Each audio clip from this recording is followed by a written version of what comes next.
Hi guys, Sensor here, and this is just a quick impromptu video talking about the latest Pokemon Direct, my thoughts and sort of reaction to what I saw.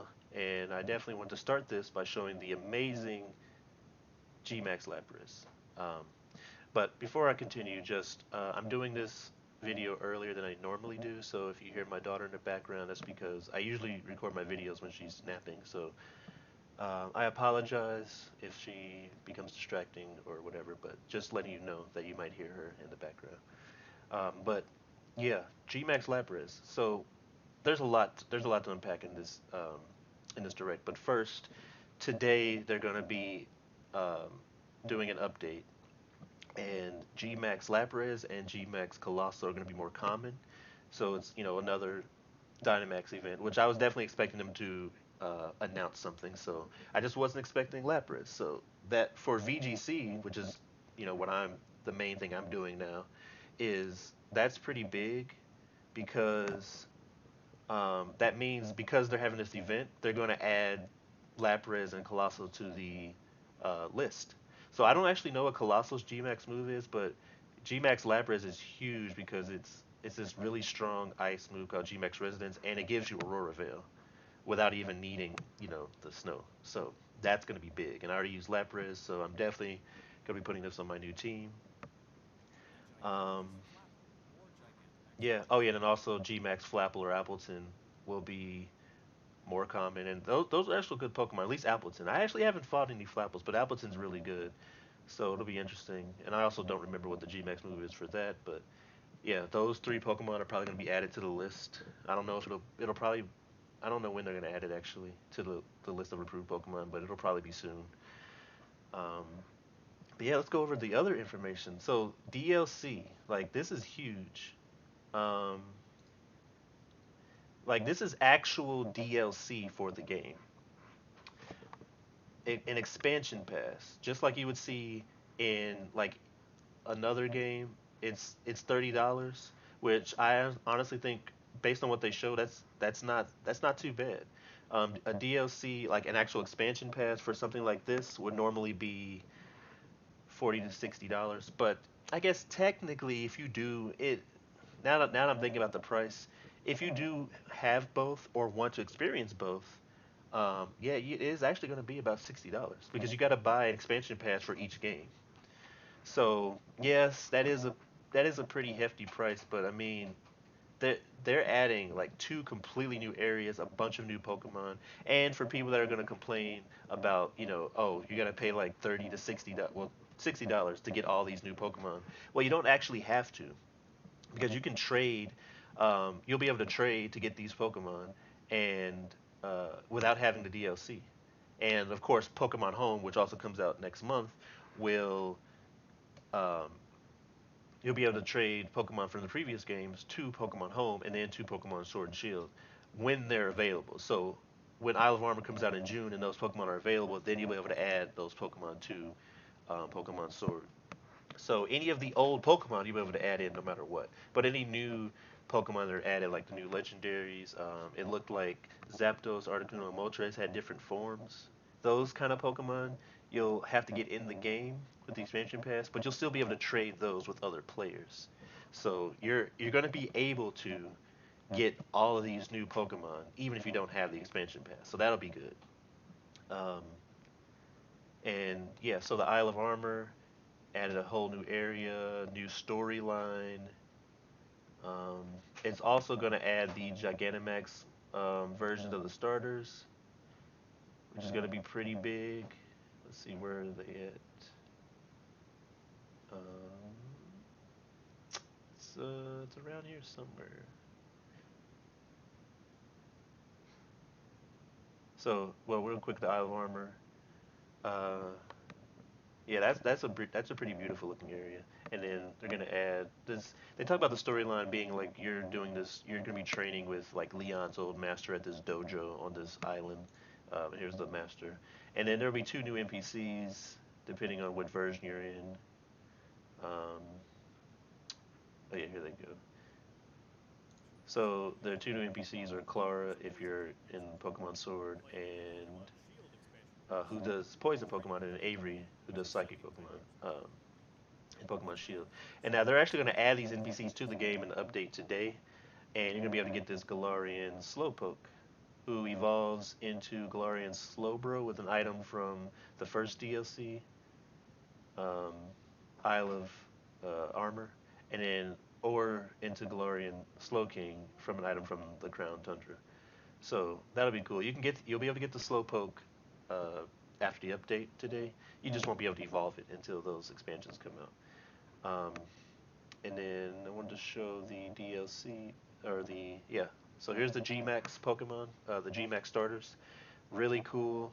Uh, I can't wait to see what their Gmax moves are. That they're going to be added to um, the Isle of Armor DLC. So I'm going to assume this is when they'll add their hidden abilities as well, because it's safe to assume that new Gigantamax forms means they're gonna have to go and catch them in a Pokemon Den. But I don't know how they're gonna do it. But either way, this is the perfect time for them to add the um, hidden abilities, and you're gonna be seeing a lot more of all three of these starters, I think, with their hidden abilities. Because Libero, I'm not sure if that's how you pronounce it.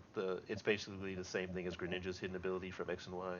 It'll allow Cinderace to change its type to whatever move it uses. That's going to be pretty big because it's also a pretty hard hitting and fast Pokemon. So that's going to be nice. Inteleon, um, I actually don't remember what Inteleon's special ability is. I think it increases its crit chance, if I remember correctly.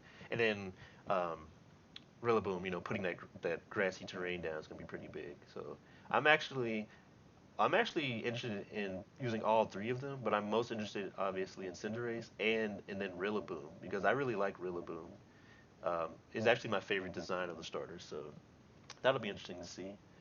Um, oh yeah, the new fighter Pokemon you'll get Kubfu, um, just doing the story, and then you'll be able to evolve it into I don't remember the name, um, Urshifu.